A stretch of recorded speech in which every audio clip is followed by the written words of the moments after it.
we're going to switch over to you're up and running now. Okay. Walk me through your products and how do you actually make them? And what happens in those first 60 days when you're like, okay, cool, we had this great idea. We're going to get a machine, we're going to blast it through and make that product. What are the things that we're just not thinking about? You don't learn until you become an operator.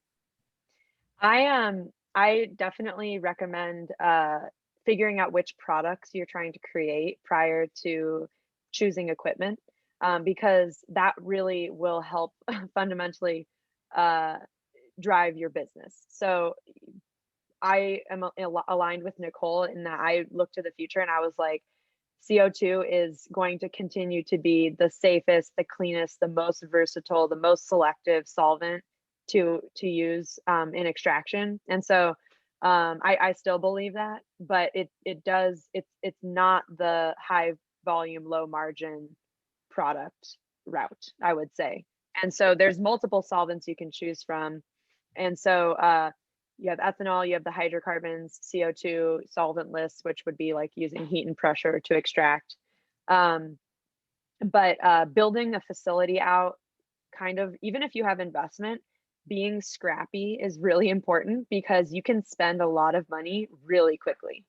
And so, do your due diligence, talk to customers of suppliers that you're looking to. And then, be as scrappy as you can be. And so once you've decided a solvent, then you can start refining your processes. And to date, I think a lot of the equipment suppliers are supporting their customers with at least like a starter method. So we've come a long way since the beginning, but it is still really challenging to enter this space after doing all this work and spending all this money and not having the opportunity to do R&D before licensure. Like you have to have a license in order to import cannabis product to actually be doing your product development. And so you do need to build that time in, or you can hire a consultant. I know Nichole and I both do that and really it's just to try to help people get started as quickly as possible, because again, it's really easy to spend a lot of money and it's really easy to waste a lot of time, and time is money. And so look to your network to see if somebody can support you to get to where you need to be quicker. But just having that planned out. And so as far as how do you get the products to the shelf, Nichole grows, and sorry for taking up so much time, but we actually focus purely on extraction at this point, and so we have created a solid network of growers that are aligned with us in values. So sustainability is at its forefront, growing in a clean manner, so without using pesticides, and then also growing basically product that we would want to see in a vape cartridge. And so Halo, the products that we make are vape cartridges using CO2. And so we start with that flower material that you see on the shelves, and then we grind it up, put it in the extraction system, and then using the solvent interaction, we extract the extract from the plant, and then we refine it through multiple processes, which end up creating that extract that you would see in a vape cartridge. And so our process is built out to respect the plant and optimize the chemistry that comes from the flower. So we are not the most THC in the smallest amount of time for the cheapest amount of money. That's not what we do, because we really believe in the experience of the product, and that comes down to preserving the profile from the plant. But there's a lot of different ways to do that, and we've just found the one that works for us. Yeah, I mean, for us, that's why we've worked with Low in the past, is because we align with that mentality of whole plant medicine. And for us, when we built our product catalog, because we don't just do extraction, we do smokes, which are pre-rolled joints. We do our flower, which is our first product. Then we do a CO2 extract that we do in-house, and then we send out for some post-processing. We do a partial winterization process, which is what enables us to put it into vape cartridges, and that's where Low helped us out. And then we take our raw extract and we sell that both as a dabbable or, we have medical patients who are using it to homogenize into edibles, into other types of consumable oil, like an Rick Simpson oil type product. And then we take that and infuse it into a raw organic coconut oil as well that can be used, we say any way on or in your body that feels good to you is the legal verbiage we have chosen. But for us, with our product catalog, we really started with like, what's our main ethos here? Our main ethos is we believe in the medicine of this plant, this species of plant. So what are the products that we want to create that best allows us to get that medicine to the consumer? Well, flower. We want to grow organically grown live earth flower. That's a priority. We also want it in an easy consumable method, a grab and go lower price point item. We also want to monetize some of our waste material, some of our keef and trim that comes off the plants. Well, that's where the smokes came in. So we need pre-roll equipment in order to do that. Then, we have more waste material that can be turned into an extract product, small buds and, again, keef material that comes off in trimming, all of that can be turned into extract. What form of extract, again, now aligns with our ethos of whole plant medicine. The least refined. We look to the regular herbalism market. Whole plant medicines are using CO2 to make their essential oils, to make their plant medicines. Why would we deviate from something that is already a beautifully set precedent within the world that makes high quality medicine?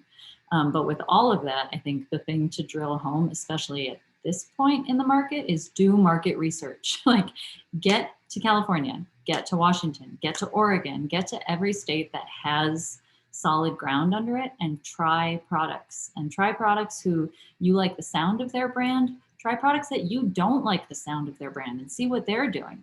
Try BHO just because you have to know, what you're up against, and you have to know why people buy it. And talk to bud tenders. Get in there and ask them, what sells and why, and what they use personally. And start asking smart questions so you can make smart decisions about your business. Based on those, and don't try and operate in a vacuum. In the beginning of all of this, traditional market was very much like, don't look over here, don't look at what I'm doing, like, you focus on you. And we have to be able to share information with one another. The science is moving just as fast as the economic models with all of this. And we have to keep one another abreast of what's happening so we as an industry can grow our language, can grow our educational support systems, and can grow our product standards to be able to keep up with what's happening, not just, from state to state, but also worldwide. Israel's got some great things happening within their cannabis market, and I don't want us to fall behind just based on, everybody keeping their head down and trying to make a buck and not trying to further the industry as a whole with what we're producing. And the other part I will say about that with your market research is find out what you like and ask, like, reach out to the company directly and ask what they're using. Like, we stayed out of the pre-roll game for a long time because all the pre-rolls were shit that we were seeing, and they would fall apart and they would run. And it took a long time for someone to come up with a machine that could do it properly. So don't rush and just buy the first thing you see that gets the job done. Collaboration. I love that. Collaboration is key. Lulu harps on that all the time. In every single meeting, we're always talking about how we can collaborate with people. I want to just clarify one quick thing for our audience, because you guys just blew past it. BHO, CO2, and I don't think you talked about it. You can maybe use water. Ethanol. Yep, ethanol, coconut oil. In New York currently, the medical market only, I believe, allows like rosin pressing. So can just one of you just give like the quick overview of like the hydrocarbon versus pressure, like just actually how you're making these things? Sure. So each one is different, but CO2 and hydrocarbons all use temperature and pressure to basically have the solvent interact with the plant material in a way that's going to dissolve the desirable components. And so they each have their pros and cons. And so BHO is a really fast method, and it does optimize for like a what people think might be like a more flavorful profile, but what it really is it's selective to some of the lighter flavors. So, and then whereas CO2 is actually a more um, complex flavor profile because it's extracting more of the chemicals that are giving you that experience from cannabis. So that's the terpenes and the cannabinoids on top of some other things. And then ethanol is so efficient that it's extracting a lot of the cannabinoids out and is less selective. And then the solventless methods like water, for example, is focusing on the trichomes and extracting the trichomes from the plant. So those are the glands that hold the cannabinoids. And then rosin pressing, you mentioned, or using a press, that's similar to like pressing olive oil, where you're using pressure, like 2 plates, and you're like squishing the plant. And what squeezes out using a little bit of temperature as well is this extract that collects, or sorry, that's in the glands of the plant. And so each one of them has their purpose, and that's why we talked about how knowing what your product will be at the end is important to selecting your solvent and your extraction method. Yeah, another thing to touch on with that, especially at the beginning of these industries, was there was a lot of BHO that already existed because it was a very accessible method. Same with ethanol extraction. It was very friendly to doing at home. To invest in a CO2 extractor was $100,000, and you had to, have the facilities. This is another thing to touch on that we didn't really in the previous question, was especially if you're going with CO2 or using any of these flammable hydrocarbons as extractants, you need to have a facility that's up to code to be able to accommodate for that. And for us, at least, if we wouldn't have gone with CO2, the sprinkler system upgrades and everything, it was like another $50,000 added to our build out. So that just wasn't even something we could do if we had wanted to, based on hydrocarbon extractions. So, but to like really simplify the extraction process, I usually compare it to like French press coffee, because that in itself is an extraction. You're using water to extract the coffee and the caffeine, and then you're pressing out the grounds. So that's a much simpler way to understand how the extract is coming out of the plant. Are there certain other relationships that you need to court because you are doing, something on the chemical basis of extraction and processing? we needed to have a relationship with a fire marshal. Yes. To get them to understand that CO2 puts out fires and does not cause them, because they wanted to have zoning restrictions, so that initially when the market started, we couldn't do CO2 in our facility. So again, knowing what you're doing so you can explain it to these city and county officials who are making decisions based on businesses they don't really understand. That it's new science to them. So being able to be an advocate for what you're actually trying to do as a business is really important. Yeah, having a chemistry background absolutely helped me kind of like catch up a little bit faster than if you didn't have a background, and also helps with like innovation and process development, making things more efficient. And so while I never say that having somebody on the team that has a chemistry background is necessary to success, I will say that it is really helpful in creating like collaborative, and because in chemistry we're very used to working as teams and pulling from different departments to really understand how we can be better, and that's something that's not been part of the industry for a really long time. So I would say though that having a chemistry background is really helpful to refining the extraction process and the product development side. Or having someone with a chemistry background help you as a consultant setting up Yes. your practices. Also that. But one thing that you mentioned, Nichole, was that it seems like going with like a hydrocarbon solvent or even ethanol might be like the cheaper route, or the more like the lower barrier to entry. But the reality is that with regulations going forward, you're going to be facing a lot of expense to accommodate these solvents like ethanol or butane because of the class 1D1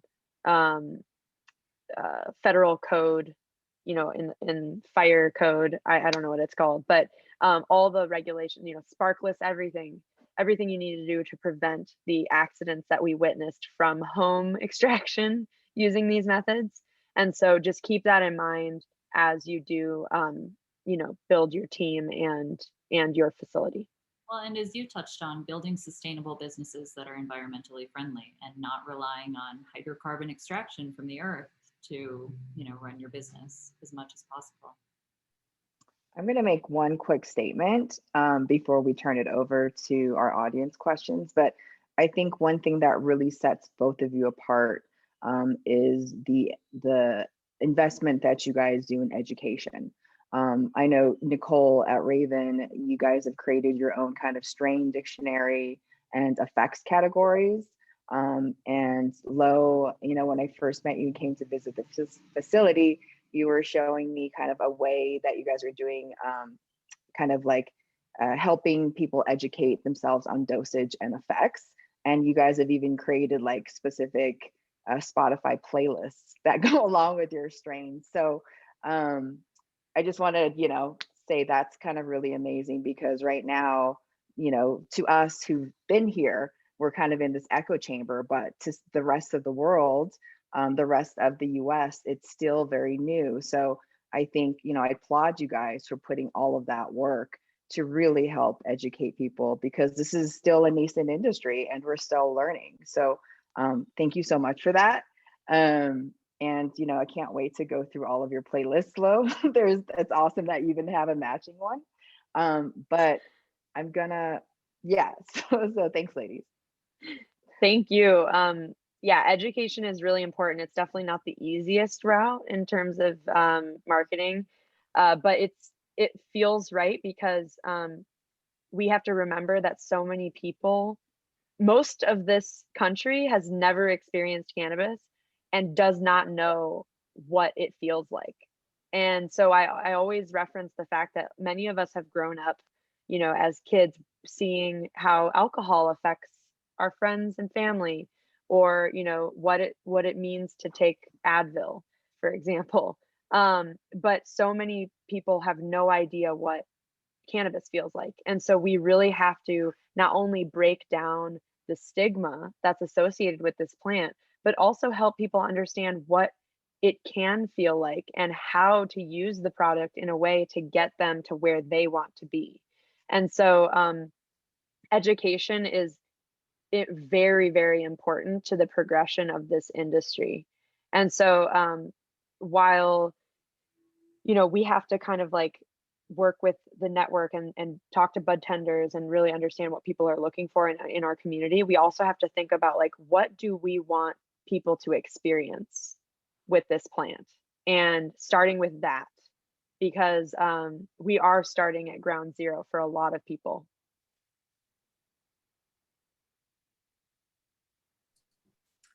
I have one other question that we haven't touched on that I know is a big pain for all manufacturers is you guys actually need to track everything from the biomass all the way to the finished product.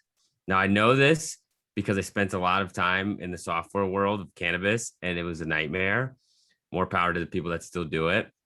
But can you just kind of explain, first of all, how do you even track something that was a flower that is now in a jar that's being sold to consumers? Can you guys explain how you guys do that at your companies and in general? It's very annoying.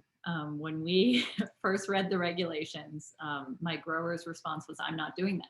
And I was like, "Well, that's actually not an option that we have. Like, we have to do it." But every plant, once it gets to a certain height, has to be barcoded.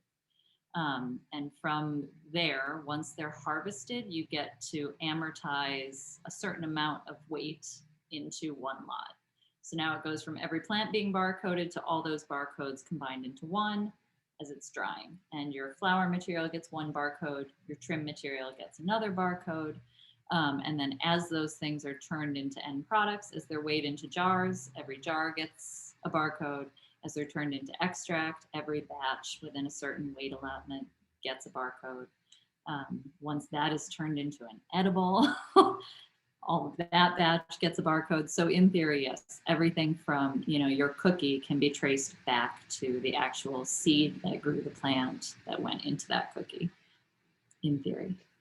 Yeah, it is annoying, but I am a little bit grateful for the fact that we have a system in place to do this, because if we think ahead to like natural supplements or, you know, other industries like food manufacturing, you have to be able to track and trace all these things. In fact, in some of those industries, it's even more strict than what we experience. And so I think it's important to have to emphasize that, or sorry, embed that into your company culture, that tracking is just something we have to do. But beyond that, it's valuable because let's say we have to do a recall, we need to be able to track everything down and figure out where it came from or what issue we encountered and how far back it goes and how many different batches it might have impacted. And so from that standpoint, I think that it's important to understand the function of it. I will say that it costs a lot of money for the state to put a program like that together, and they may not choose the right partners to create the programs. We've experienced a lot of issues along the way. Don't choose the right partner. Yes, oftentimes they do not. And we spend millions of dollars working around a system that doesn't function the way it should. And ultimately, we are responsible for making sure that everything's accounted for. So But I will say, as like entry point advice for people looking to get into the cannabis industry, a very non-sexy but very crucial role in every company, especially, not even especially, every company is someone who's a compliance person and who can make sure top to bottom that your barcodes are getting entered properly, that plants are getting tagged when they hit a certain height, and someone who's actually paying attention to what's changing within the regs to keep you compliant. Because within the first 3 years, especially, things are going to change from seed to sale, as they say, with, you know, barcoding regulations up to packaging regulations, and making sure you have the correct verbiage on every jar to keep you compliant. And low, especially with you, not just from the public safety standpoint, as you were saying with the recall, but to protect you legally, since you didn't grow that product. If there's a consumer safety concern at the front end, and you're tracing back, you know, being able to parse out whose product came in where is super important to protecting your business. yes, absolutely. I have one more question one last one before we call on you, Andrew. One thing we haven't really talked about is testing. So how did you pick your testing labs? Do you kind of pick a bunch and you send product out there, or, you know, is there someone specific that you work with? Like, how did that come about? Do you want to take this one first? Because we've been through quite a few, and there's been a lot of trial and error. And with us, it really started with like trusting the business ethos of each lab. Because again, in the beginning on the ground floor, we didn't have numbers to compare to make sure what we were getting was aligning with other states or things like that. I think that's great advice for other states, is to see if the numbers you're getting from your lab make sense with things you're seeing in other states. And they should be able to give you expected ranges for terpene content, for cannabinoid content in your flower, in your trim material, and in your whatever kind of extract you're producing. But yeah, I'm not sure how you got to the place with the lab you use. Yeah, we do have one lab that we use that we publicize all of our analytics through, but we did basically send out tests to multiple different labs and tried to find the one that was the most transparent with like methods and how they came to develop their methods. And I feel like I have a little bit of an advantage because I do have a chemistry background, and I did, you know, run all of these tests myself in school. And we do have an in-house HPLC to validate testing, but it is important to have a trusted third party, because you have to have a third party per regulation to test your product, but also to be able to have that open dialogue around making sure that the test is what it says it is. And there are some labs that, I'm going to back up. In most industries and in most industries, there's standard testing methods developed for each testing type, and cannabis does not yet have that. So basically every lab that's entering this space has to create their own method for cannabinoid testing, for pesticide testing, for heavy metals, for terpenes, all of these things. And we're discovering new compounds to test for all the time. And so that's like a whole can of worms, because we need standard testing in order to make sure that we're getting access to testing that is validated, because the only agencies that are regulating these spaces and these testing centers are the agencies that are creating these programs. And I would say that most of these agencies are not qualified to be vetting these labs. And so that's why we're running into these issues where testing labs are falsifying data, or it's a little bit of a pay to play scenario sometimes. And so that's like a little bit of the ugly side of the industry. But we chose the lab that we work with because of that transparency, that they share the chromatograms with us after the testing if we would like to see that, or if something didn't look right, they will retest product multiple times over. And so it's important to be able to have that relationship with the lab to make sure that they're looking out for the science of it, and not just what the customer wants to see. Right. And I mean, you mentioned it's a big can of worms, but it's so important to actually open it. And it's a conversation that sucks to get into, because we drill into consumers' heads, start learning about cannabinoids, start paying attention to terpenes. And then we're also telling them that those numbers may not actually mean anything, because they may not be real. And that's just the place we're at. Again, it's a new industry, and we need to ask for a lot of patience and understanding from our consumers as we all do this together. So again, like advocating for yourself as a consumer, if you have a farm that you love and trust, asking them why they use the lab they do. And if you're a farm that's getting into this, really paying attention to your lab choice and trying to really avoid the ones that seem like they might be a pay-to-play scenario, because that is very real. And like you said, all these labs are just private businesses who are also making a profit on what they do, and are incentivized to get more clients to make more profit by offering them higher THC results. And we, for a while in Washington, saw a whole wave of like 33 to 37% THC numbers in flower, which just in the thing. That's just not reality. But you could buy it for a minute, and there was nothing anyone was doing about it, because people didn't understand how that was happening. So, all right.